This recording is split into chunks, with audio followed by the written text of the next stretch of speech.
नाना किशन कन्हैया,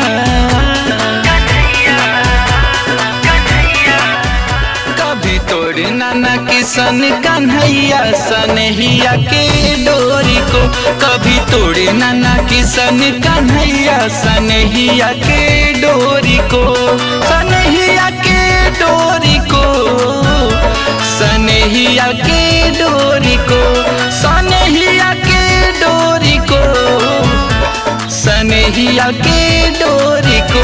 फिर कौन सुनाएगा बजा कर मुरलिया मधुर भोर को, फिर कौन सुनाएगा बजा कर मुरलिया मधुर भोर को।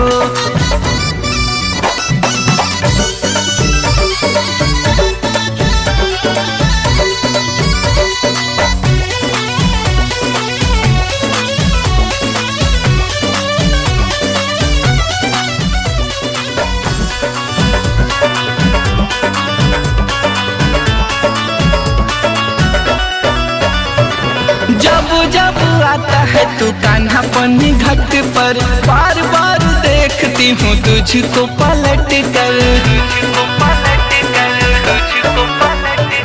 जब जब आता है तू कान्हा पन्नी घाट पर, बार बार देखती हूँ तुझको पलट कर। बड़ी होती है जलन सुन सुन कर, बड़ी होती है जलन सुन सुन कर उन गोपियों के शोर को। कभी तोड़े नाना किशन कन्हैया सनहिया के डोर को, सनहिया के डोर को, सनहिया के डोर को, सनहिया के डोर को, सनहिया के डोर को। फिर कौन सुनाएगा बजा कर मुरलिया मधुर भोर को, फिर कौन सुनाएगा बजा कर मुरलिया मधुर भोर को।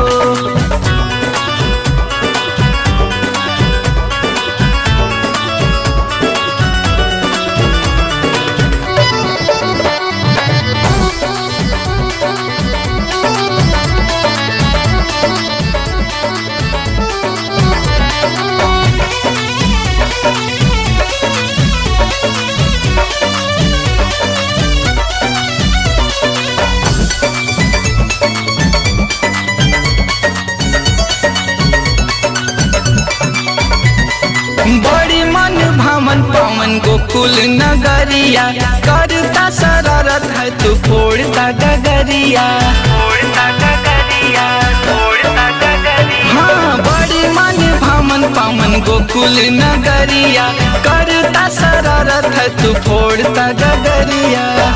मैया पोछती जे सोदया चल से,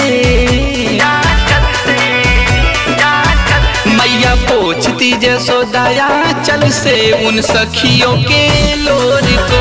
कभी तोड़ नाना किशन कन्हैया सनहिया के डोर को, सनहिया